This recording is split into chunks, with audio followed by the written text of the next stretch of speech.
আসসালামু আলাইকুম ওয়া রাহমাতুল্লাহ। আশা করছি সকলে ভালো আছেন। আজকে একটা ছোট্ট টপিক এবং খুবই গুরুত্বপূর্ণ টপিক এটি।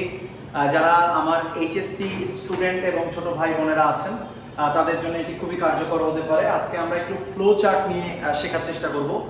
যদিও আমার যারা শিক্ষার্থী ছোট ভাই বোনেরা আছে তারা অলরেডি অনেকে অনলাইনে বিভিন্ন কোর্স বা বিভিন্ন জায়গায় আসলে বিভিন্নভাবে তারা ফ্লো চার্ট শিখে থাকে। তো আমি মোটামুটি একটা ওভারভিউ দেওয়ার চেষ্টা করব যে এই ফ্লো চার্ট আসলে আমরা কিভাবে লিখব। তো আমি এটিকে দুই ভাগে ভাগ করেছি। প্রথম যে ব্যাপারটা মাথায় রাখতে হবে ফ্লো চার্টের ক্ষেত্রে, প্রথম যে বিষয়টা সেটা হলো যে ফ্লো চার্টটা হলো ফ্রেজ দিয়ে। অর্থাৎ মোটামুটি একটা আপনাকে ধারণা রাখতে হবে যে আসলে ফ্রেজ কাকে বলে, ফ্রেজ কিভাবে গঠিত হয়, নাউন ফ্রেজ কেমন, অ্যাডজেক্টিভ ফ্রেজ কেমন, অ্যাডভার্বিয়াল ফ্রেজ কেমন, এগুলো একটু মোটামুটি একটা ধারণা রাখতে হবে। তো আমি অবশ্যই আমার যারা ছোট ভাই বোনেরা আছে, ইভেন যারা এবার এসএসসি দিল তাদেরকেও আমি একটা পরামর্শ দিব যে তারা যাতে করে এখন থেকে ফ্রেজের ব্যাপারটা মোটামুটি আয়ত্ত করার চেষ্টা করে। তো আসলে আমরা একটু দেখি যে আসলে এই ফ্লো যে চার্ট আছে এটা আসলে আমরা সঠিকভাবে কিভাবে লিখতে পারি। আমরা প্রথমেই যে কাজটা করেছি সেটি হলো যে আমরা কি করব না এবং কি করব, অর্থাৎ কোনটা করা যাবে কোনটা করা যাবে না এই ব্যাপারটা আমরা দেখবো। আমাদের একদম সহজ, যদি আমি ফ্রেজ ভালো নাও বুঝি সেক্ষেত্রে আমি কি করতে পারবো, আমি আরামসে এই যে ফ্লো চার্ট আছে এটা আমি করতে পারবো। তো প্রথমেই যেটা দেখেন, প্রথমে আমি লিখছি কি যে am is are was were এগুলা যেগুলো আছে অর্থাৎ বিভাগ যেগুলো আছে এগুলো আমরা কখনোই কি করব না, লিখবো না। অর্থাৎ বিভাগ যেখানে পাবো আমরা কখনো চেষ্টা করব যে আসলে বিভাগ না লেখার জন্য। এই ক্ষেত্রে আমরা কি করব, বিভাগগুলো যদি থাকে তাহলে আমরা বিভাগকে কি করে দেব, বিং করে দেব। বিভাগকে নরমালি কি করব, বিং করে দেব। পরবর্তীতে দেখেন আবারও একটা জিনিস হলো যে প্রত্যেকটা সেন্টেন্সেই মেইন ভার্ব থাকে, তাই তো? একটা সেন্টেন্স হতে হলে অবশ্যই মেইন ভার্ব থাকে। তো মেইন ভার্ব থাকলে যেটা হয় সেটা হলো আমরা খুব স্বাভাবিকভাবে জানি যে একটা ভার্ব যখন থাকে, একটা ভার্ব মানে ফাইনাইট ভার্ব, আর একটা ফাইনাইট ভার্ব মানে একটা ক্লজ, একটা সেন্টেন্স। আমরা আগেই বলেছি যে আমাদেরকে ক্লজ করা যাবে না, আমাদেরকে কি করতে হবে, ফ্রেজ করতে হবে। তাহলে সেক্ষেত্রে যখনই আমরা মেইন ভার্ব পাচ্ছি, অর্থাৎ যেমন গো, স্লিপ, ডাই, ইট, এই টাইপের যে আমরা যদি ভার্বগুলা পাই তাহলে সেক্ষেত্রে আমরা যেটা করব সেটা হলো এগুলোর সাথে ভার্ব প্লাস কি করে দেব, আইএনজি করে দেব। তাহলে দ্বিতীয় কাজ হলো কি, আমাদের মেইন ভার্ব যেটা থাকবে সেটার সাথে আমরা কি করতে পারবো, আইএনজি করতে পারবো। তৃতীয় ক্ষেত্রে দেখেন এখানে আছে কি কোনো কনজাংশন বসবে না। অর্থাৎ আমি আগেই বলেছি যে যদি ফ্রেজ এবং ক্লজের ব্যাপারে মোটামুটি আপনাদের ধারণা ভালো না থাকে, অর্থাৎ আমার যারা ছোট ভাই বোনেরা আছে তাদের যদি ধারণা ভালো না থাকে তাহলে সেক্ষেত্রে যেটা সবচেয়ে বড় সমস্যা সেটা হলো তারা অনেক সময় এই কনজাংশনটা নিয়ে একটু ঝামেলার মধ্যে পড়ে। তো এই ক্ষেত্রে আমাকে অবশ্যই মাথায় রাখতে হবে যে আমি যখনই কনজাংশন বসাবো, কনজাংশন বসালে ফ্রেজ আর হবে না। তাহলে আমি কনজাংশনের পরিবর্তে কি বসাবো এটা একটা গুরুত্বপূর্ণ বিষয়। যেমন কমন কনজাংশনগুলো যেগুলো আমরা ইউজ করি, what, that, so that, if, দো, অলদো, বিকজ, অ্যাজ, সিন্স, এগুলো বিভিন্ন ধরনের কনজাংশন আছে যেগুলো আমরা আসলে বসিয়ে থাকি। তো এখানে আমি আসলে এটার পরিবর্তে কি বসাবো, তাহলে এখানে দেখেন এখানে আছে কি যে কনজাংশনে বলছি আমরা কি কনজাংশনের পরে যে ভার্ব থাকবে সেটাকে আমরা প্রথমে কি করে দেব, ভার্ব প্লাস আইএনজি করে দেব। প্রথমে আমরা কি করব যে এটাকে আমরা কি করব, ভার্ব প্লাস আইএনজি করে দিলে আমাদের মোটামুটি ঝামেলা ক্লিয়ার। ঠিক আছে?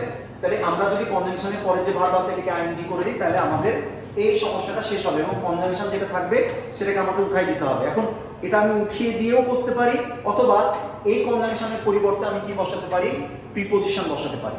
যেমন আমরা পড়েছি দো অলদোর পরিবর্তে যেমন আছে ইন স্পাইট অফ, ডেসপাইট, এমন আছে বিকজ এর পরিবর্তে অ্যাজ, সিন্স এর পরিবর্তে যেমন আছে because of, owing to, due to, এরকম যে প্রিপজিশনগুলো আছে বা প্রিপজিশনাল যে ফ্রেজগুলো আছে সেগুলো আমরা কি করতে পারি, বসাতে পারি। এরপরে পরবর্তীতে মাথায় রাখতে হবে যদি আমি এটা নাও পারি তাহলে সেক্ষেত্রে আমাকে অবশ্যই কি করতে হবে, টু প্লাস ভার্ব বসিয়ে দিলেও হবে, কিন্তু মাথায় রাখতে হবে কনজাংশনটাকে আগে বাদ দিতে হবে। ঠিক আছে? পরেরটা দেখেন, এরপর আছে কি আমরা অনেক সময় যে ভুলটা করি সেটা হলো কি have, has, had, do, did, does, এই যে ভার্বগুলো আছে এগুলোকে আমরা আসলে কি সাহায্যকারী ভার্বের মধ্যেই বলে থাকি। তো এই ভার্বগুলো যদি কখনো থাকে তাহলে আমরা মাথায় রাখবো হ্যাভ, হ্যাজ এবং হ্যাডের জন্য আমরা করব কি হ্যাভিং, হ্যাভ, হ্যাজ, হ্যাডের জন্য কি করব, হ্যাভিং। আর ডু, ডিড, ডাজের জন্য আমরা কি করব, ডুইং, ডু, ডিড, ডাজের জন্য ডুইং। অর্থাৎ ভার্ব পেলেই মাথায় রাখতে হবে কি যে আমরা চেষ্টা করব সেটাকে কি করার, ভার্ব প্লাস আইএনজি করার। পরেরটা দেখেন, এরপরে যেটা আছে সেটা হলো কি যে পাস্ট ফর্ম দেওয়া যাবে। তাহলে পাস্ট ফর্ম না দিলে আমি কি দিব, তাই না? অতীতে কোনো কাজ হয়ে গিয়েছে এরকম কাজ বোঝানোর ক্ষেত্রে আমাকে অবশ্যই মাথায় রাখতে হবে যে আমি দুটা কাজ করতে পারি। সেটা হলো কি, যে এই অতীতের কাজের ক্ষেত্রে আমি কি করতে পারি, ভার্বের 3 নাম্বার ফর্ম বসাতে পারি, অর্থাৎ 3 নাম্বার ফর্ম আমি কি করতে পারি, বসাতে পারি। আরো একটা জিনিস আমি এখানে বসাতে পারি, সেটা হলো কি, যে কাজটা হয়ে গিয়েছে সেটা হলো having plus V3। Having plus কি V3 দিয়েও কিন্তু আমি এটি করতে পারি।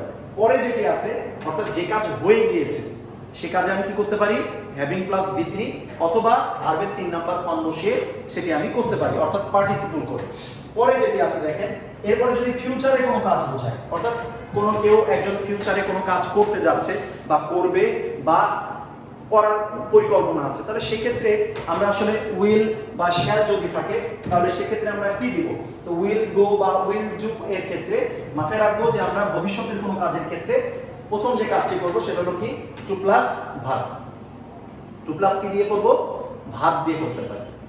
হ্যাঁ, যদি আমাদের টু প্লাস ভার্ব আমাদের ভালো না লাগে তাহলে সেক্ষেত্রে আরো একটা আছে যে কোনো কাজ করার ক্ষেত্রে আমরা ভবিষ্যতের কোনো কাজ করার ক্ষেত্রে গোয়িং টু দিয়ে করতে পারি। কি দিয়ে করতে পারি, গোয়িং টু দিয়ে করতে পারি।